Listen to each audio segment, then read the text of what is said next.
Hi, my name is Elaine Towell, and the purpose of my speech is to persuade my audience to agree that school buses should have seatbelts.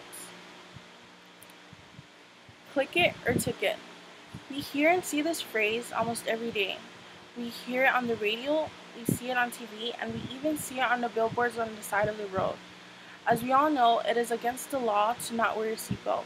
It is also against the law to not have your children securely fastened in their booster chairs and in their car seats, let alone have your child sit in the back of a moving truck while unaccompanied by someone 18 or older.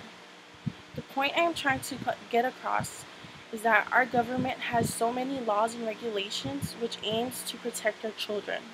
But it's ironic to me that our government has not endorsed a law that enforces seatbelts on school buses. School buses are one of the main forms of transportation for children, yet they have no seatbelts.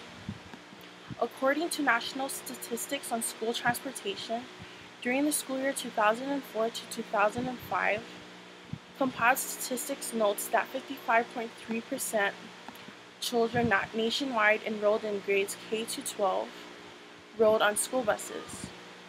Recently, in the past couple of years, there have been numerous bus crashes, some ending in fatalities and some ending in just incurring severe injuries to students and the bus driver.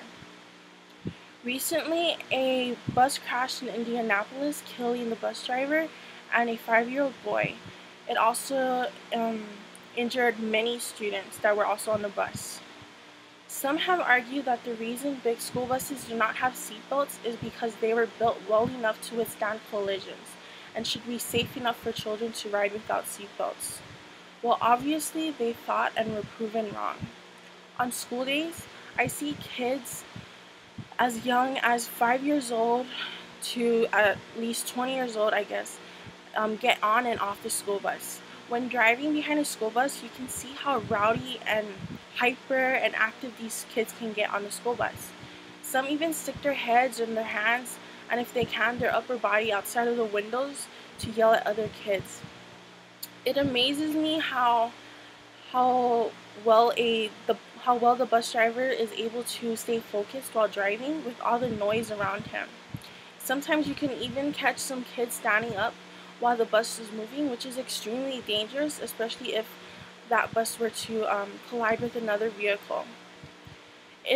Every time you let your child ride a school bus, you put your trust in the bus driver to bring or take your child safely.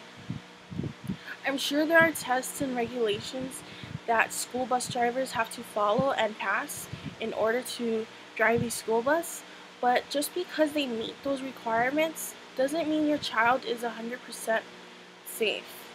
Although bus drivers are safe drivers, that doesn't excuse all the other careless drivers out there that put others on the road in danger. When it comes to the lives of our children, we shouldn't take risks, hoping and thinking that your child is safe. No one wants to say, "Oh, I think he's safe, I think my child's safe." You want to know that your child is safe. We should be able to keep our children safe as possible and know that we did everything we could to keep them safe. If there's something you can do to protect your child, then by all means do so. Implementing seatbelts into our local school buses will no doubt cost thousands of dollars, but I am confident enough to say that it will be a great investment. We should not put a price on the lives of our children. I honestly don't know what our government is waiting for, but let's just hope that they're not waiting for a fatal bus crash to open their eyes to see that the best thing for our children is to put seatbelts on school buses, because that's a risk that no one should ever think of taking. Thank you.